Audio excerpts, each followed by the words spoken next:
آج تصوف اور تعلیمات صوفیہ کے عنوان سے جناب محمد ممتاز تیمور صاحب نے ماشاءاللہ بہت ہی احسن انداز میں اپنا مقالہ، اپنی تحریر، اپنی بات کو ہمارے سامنے پیش کی ہے، جس کی جتنی بھی تعریف کی جائے کم ہے۔ انہوں نے ابتدا میں قرآن پاک کی چند آیات مبارکہ پڑھی ہیں، اس کا ہمیں جو ہے نا تفصیل سے بیان کیا، ترجمہ بھی انہوں نے، اور سابقہ جو نشست تھی اس کی ابتدائی گفتگو کا انہوں نے بیان کیا ہے کہ یہ لاسٹ ٹائم جو ہے نا ہم نے کیا پیش کیا تھا۔ اور آج کا جو موضوع ہے صوفیاء کرام اور عقیدہ توحید کے بارے میں تھا۔ اس میں انہوں نے عقیدہ توحید کی جو ہے ہمیں ڈیٹیلڈ ڈیفینیشن تعریف بیان کی ہے کہ عقیدہ توحید اور صوفیاء کرام کی جو خدمات ہیں اس کے بارے میں انہوں نے روشنی ڈالی ہے۔ جو عقیدہ توحید کے بارے میں انہوں نے اہم ایک بات جو ہمیں بتائی ہے وہ یہی تھی کہ بری عادات کو جو ہے وہ نکالا جائے اور اچھی عادات کو اپنایا جائے۔ اس میں ساری باتوں کا وہ انہوں نے بیان کر دیا کہ جب بندہ بری عادت کو نکال دے اور اچھی عادات کو اپنائے تو اور کوئی چیز رہتی کوئی نہیں ہے۔ اللہ پاک کے ذکر سے دلوں کو روشن کیا جائے، یہ بھی انہوں نے کہا۔ تصوف سے دلوں کو چاندنی ملتی ہے، اور انہوں نے جو ہے نا یہ جو آیات مبارکہ پڑھی تھی ان کا ترجمہ بیان کر کے قرآن مجید فرقان حمید کو ہمارے لیے شفا اور راہ نجات کا بتایا ہے۔ ماشاءاللہ بالکل زبردست بات کی ہے انہوں نے۔ قرآن مجید کا تقریباً پچھلی نشستوں میں بھی یہی ذکر چلتا رہا ہے کہ قرآن مجید کو اگر ہم اپنا لیں یا اس میں جو چیزیں بیان کی گئی ہیں اگر ہم ان پہ عمل کریں تو یقیناً ہمارے لیے یہ باعث نجات اور راہ نجات ہے، اور اس کے علاوہ ہمیں کسی اور چیز کی طرف بھٹکنے کی یا ادھر ادھر جانے کی ضرورت نہیں پڑے گی۔ قرآن مجید میں انہوں نے کئی اعلانات جو بیان ہوئے ان کا بھی ذکر کیا، اور نیکسٹ جو ہے انہوں نے تصوف کو قرآنی اصطلاح میں تزکیہ نفس اور حدیث کی اصطلاح میں احسان کہتے ہیں، یہ بھی انہوں نے ڈیٹیل سے ہمیں بتایا۔ اور آگے جا کے انہوں نے جناب عبد القادر جیلانی صاحب فرماتے ہیں ان کی کتاب اور سنت کی پیروی کی جائے، انہوں نے یہ مطلب بتایا ہمیں کہ کتاب اور سنت کی پیروی کی جائے۔ آگے اسلام کے بنیادی عقائد میں سب سے اہم اور پہلا نظریہ عقیدہ توحید ہے۔ توحید تمام عقائد کی ابتدا اور جڑ ہے، جس سے درخت کا وجود شاخ سے نہیں بلکہ جڑ کی وجہ سے ہے۔ تو اس طرح انہوں نے یہ بھی بات کی۔ قرآن مجید میں خاتم نبیین کا ذکر کیا گیا، وہ بھی انہوں نے خاصا ڈیٹیل میں جا کے حوالہ جات کوٹ کیے۔ امام غزالی رحمۃ اللہ علیہ کی کتاب کا کوئی حوالہ دیا، احیاء العلوم توحید کی اقسام بیان کی ہے انہوں نے، اور خاصے اور بھی کئی حوالہ جات کوٹ کیے ہیں جن کو میں اس طرح پراپرلی جو ہے نا نوٹنگ کے پوائنٹ خاصے وہ ڈیٹیل میں گئے، میں شارٹ کر کے تھوڑا وہ وقت کی بھی قلت ہے اور میرے لیے لکھنا بھی اتنا آسان نہیں تھا کہ وہ تھوڑا جلدی کر کے پڑھ جاتے ہیں تو اتنا نہیں کر سکا۔ نیکسٹ جو ہے انہوں نے صوفیاء کرام کے نزدیک توحید کے معنی جو ہے نا ان کی یہ کہا، معنی یہ ہے کہ صرف خدا کا وجود ہی وجود اصلی ہے، وہی اصلی حقیقت ہے، باقی سب مجاز ہیں، دنیاوی چیزیں جیسے انسان ہے، حیوان ہے، مناظر قدرت وغیرہ۔ آگے انہوں نے مراتب توحید کی چار چیزیں جیسے ترمیم میں ان کی توحید کے چار مراتب ہیں ان کا ذکر کیا۔ میں اپنی طرف سے ایک بات ایڈ کرتا چلوں، جیسے یہ اخروٹ ہے اس کے چار حصے ہوتے ہیں، اسی طرح انہوں نے مراتب کے اور توحید کے چار جو وہ ان کی بڑی ڈیٹیل میں جا کے انہوں نے یہ بات کہی ہے۔ اور امام ربانی مجدد الف ثانی کی مکتوب کا ذکر کیا گیا، اور اسی کئی ایک کتب کا حوالہ جات کوٹ کیے گیا تاکہ صفحہ نمبر وغیرہ تک انہوں نے بتایا ہے۔ یقیناً ان کی جو حوالہ جات کوٹ کرنا، ریفرنس دینا اور پیج نمبر تک انہوں نے مینشن کیے، اور مقالہ پیش کرتے ہوئے آہستہ آہستہ وہ پیجز کی آواز بھی آ رہی تھی، شاید انہیں کوئی بندہ اسسٹ بھی کر رہے تھے، وہ بک وغیرہ ارینج کر کے دینا۔ یقیناً ان چیزوں سے یہ محسوس ہوتا ہے کہ انہوں نے خاصی محنت کی ہے اس چیز میں، اور ہمارے لیے وہ سبب بنے، ذریعہ بنے، ان کی بہت ہی نوازش ہے۔ محبت اور عشق کی وادی جو ہے انہوں نے کہا ہے صرف خدا ہی خدا ہے۔ عشق الہی تو یہ ہے کہ قوم کی ہمدردی اور خدا کے بندوں کی خیرخواہی میں ایک ایک لمحہ بسر کیا جائے۔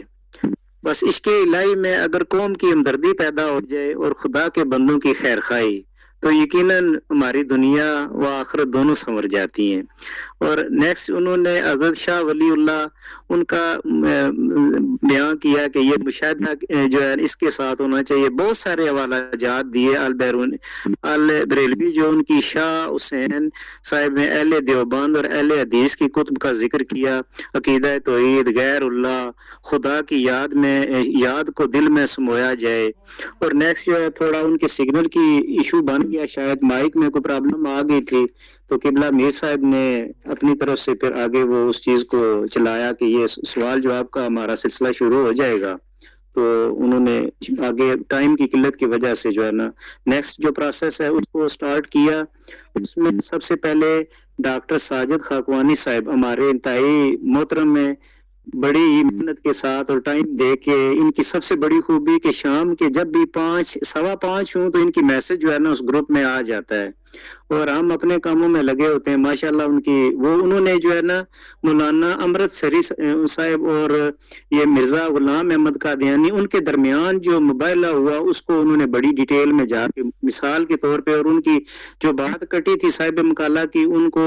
انہوں نے کیری آن کر کے اور اس بات کو ذکر کیا کہ یہ جو مرزا غلام احمد قادیانی تھا اس کو ایک بیماری لاحق ہوئی. انہوں نے یہ ہمیں واضح کیا. تو دوسرے نمبر پہ انوار قریشی صاحب ماشاءاللہ وہ بھی بڑی احسن انداز میں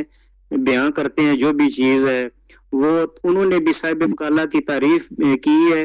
اور انہوں نے یہ بات کہی ہے کہ تصوف اور تعلیمات صرف ذات باری تعالیٰ کی ذات ہے جس میں صوفی ذریعہ بنتا ہے. ماشاءاللہ انوار قریشی صاحب ماشاءاللہ زبردست. آپ نے ہمیں یہ واضح کیا کہ جو ہے نا صوفی ذریعہ بنتا ہے. قبلہ شاہ ولی اللہ سے لے کے جتنے بھی دیگر صوفیاء اکرام گزرے ہیں انہوں نے اس کا بھی ذکر کیا. اور صوفی جو ہے نا انہوں نے یہ جو بات کہہ دی ہے ماشاءاللہ ہمارے لیے جیسے کسی مقام کے اوپر چڑھنے کے لیے یا سیڑھی کی ضرورت ہوتی ہے یا کسی واسطے کی ضرورت پڑتی ہے، کسی دفتر میں چلے جائیں، تو اس طرح صوفی کا جو کردار ہے ماشاءاللہ انہوں نے اچھے انداز میں بیان کیا. اور آخر میں دعائیہ کلمات بھی پڑھے ہیں ماشاءاللہ انوار قریشی صاحب ماشاءاللہ. آگے جو ہے تیسرے نمبر پہ ڈاکٹر یاسر حسین ستی صاحب، انہوں نے بھی جناب انوار قریشی صاحب کی جو بات تھی اسی کو آن کیا کہ انہوں نے اعلیٰ انداز میں بیان کر دیا ہے. ان کی موجودگی میں مزید انہوں نے ڈاکٹر صاحب نے بھی حدیث مبارکہ اور توحید اور رسالت کے بارے میں ڈاکٹر صاحب کی ماشاءاللہ میرا خود بھی اتفاق ہوتا رہتا ہے، ان سے ملاقات بھی ہوئی ہے. اپنی زندگی انہوں نے اسی طرح اللہ کے ذکر میں جو ہے نا بسر کی ہے. صوفیزم اور صوفیاء کرام کے نزدیک بیٹھے ہیں. وہ بھی توحید اور رسالت کے بارے میں انہوں نے کہا کہ توحید جو ہے لا الہ الا اللہ اور رسالت جو ہے محمد رسول اللہ، وہ کام کریں جس سے اللہ راضی ہو اور ہر اس کام سے باز رہیں جس سے اللہ تعالیٰ کی ذات کی ناراضگی کا وہ باعث بنے. ڈاکٹر صاحب نے بھی حوالہ جات حدیث مبارکہ قرآن پاک کی جو آیات مبارکہ پڑھ کے انہوں نے آپ صلی اللہ علیہ وسلم کی سیرت کے ساتھ صحابہ اکرام رضوان اللہ اجمعین کی بھی جو اہم باتیں ان پہ عمل کرنے کے لیے ہمیں حکم دیا ہے، کہا ہے. ماشاءاللہ ڈاکٹر یاسر حسین ستی صاحب نے بھی بہت ہی احسن انداز میں کیا. یہ تصوف کا ٹاپک بھی یقیناً انہی کی ارینجمنٹ ہوتی ہے اور انہوں نے اینڈ پہ جو ہے نا یہی بات کی ہے کہ ہمارے لیے رسول اکرم صلی اللہ علیہ وسلم کی ذات جو ہے وہ اعلیٰ اور عرفہ ہے. ماشاءاللہ زبردست بات کی ہے انہوں نے. اس کے بعد جو ہے ڈاکٹر صبیہ اخلاق صاحبہ، انہوں نے بھی میڈم صاحبہ نے بھی بڑی ڈیٹیل میں ان کا بھی وسیع علم ہے. انہوں نے بھی ڈاکٹر یاسر حسین ستی صاحب کی تائید کی ہے ان کی باتوں کی. شاید میں کئی چیزیں ایسی جو وہ ماشاءاللہ میڈم صاحبہ نے بھی کی ہیں اور ڈاکٹر یاسر حسین ستی صاحب نے بھی کی ہیں. میں ان کو وہ ڈیٹیل میں نہیں جا سکتا ہوں، مگر یہ ہے کہ شریعت کے دائرہ میں رہتے ہوئے کام کرنے چاہیے. یہ میڈم صاحبہ کی باتیں یہ عام لوگوں کی باتیں نہیں ہیں. یقیناً انہوں نے وہ گونگا تجربہ اس کا بھی ذکر کیا اور چند اہم اشعار بھی پڑھے ہیں، ان کا انتخاب کیا. ماشاءاللہ زبردست اسماء کا ذکر کیا، ذات الہی پہ غور نہ کرو. بہت ہی اچھے انداز میں میڈم صاحبہ کی گفتگو تھی، انہوں نے اپنا پوائنٹ آف ویو دیا ہے. اور نیکسٹ ہمارے پروگرام کے روح رواں جناب ڈاکٹر محمد فرید احمد خان صاحب، ان کا جتنی بھی تعریف میں کروں